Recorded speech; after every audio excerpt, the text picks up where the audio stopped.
This segment is brought to you by Kansas Wheat.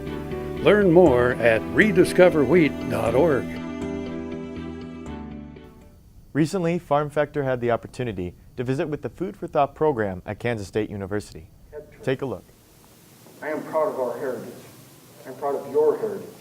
It's worthy of grabbing a hold of. Established in 2010, the Food for Thought program at Kansas State hopes to bring clarity to a world of uninformed consumers. Yeah, well, it's a pleasure to be here tonight representing Food for Thought. My name's Hyatt Frobose. I'm one of the senior members of our group and was here at the inception of our organization in 2009 when a group of undergraduates, graduate students, and veterinary students came together, basically realizing that there was a need for more of us in agriculture to do a better job connecting with our consumers, as there's less and less of us directly in food production. And as a result, there's more and more opportunities for people outside of agriculture to maybe have the wrong message about what some of the current issues are and some of the ways that we produce food, and realizing that there's an opportunity for us to help set the story straight. Food for Thought likes to grab a wide audience around the campus, community, state, nation, and world through the use of social media, including blog sites and Facebook and Twitter pages. We've kind of established a place in the blog world where we blog weekly and do that, and then we have Facebook posts that go out. So we've really just kind of spread our wings and got our fingers out there and gotten lots of different organizations too. They bring lectures onto K-State's campus that both educate the general public about agriculture and bring together people from across the College of Agriculture, College of Veterinary Medicine, and the agriculture industry. In honor of Dr. Dan Upson, Ph.D., and his commitment to the agriculture industry, Food for Thought named the lecture series after him.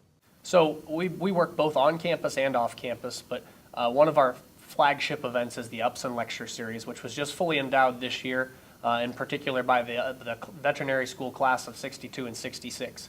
And we try to bring in two visible speakers each year to speak to student body as well as people within the community about some of these issues that are going on within agriculture and opportunities to interact with consumers that maybe could bring them in for other reasons. For example, we've had Dr. Temple Grandin, had a great showing from her, and a lot of people came in representing the autism community, and she had an opportunity to talk about her experiences with animal behavior and as a researcher at Colorado State University, but also brought in a lot of people that were here for her as a highly functioning autistic person.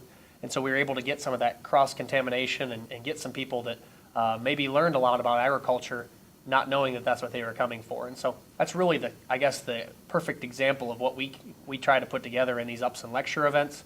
But just as important as our Upson Lecture events, we've really done a lot of outreach events in the past few years and going out onto other school campuses, into grocery stores, and interacting with consumers in other environments to really try to address some of these issues and misconceptions that exist about food production and agriculture in other settings outside of Kansas State campus.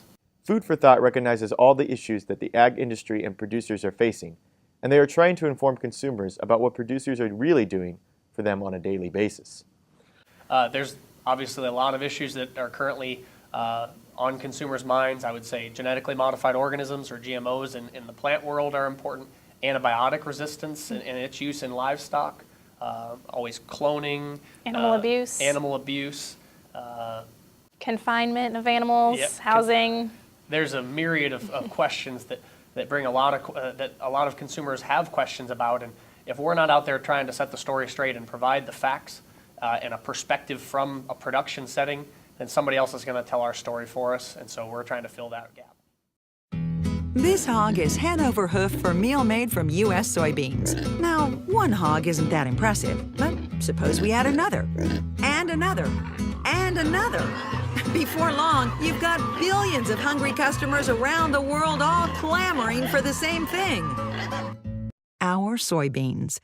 Learn more about the billion-dollar appetite of animal agriculture at BeyondTheElevator.com. Brought to you by America's soybean farmers and their checkoff.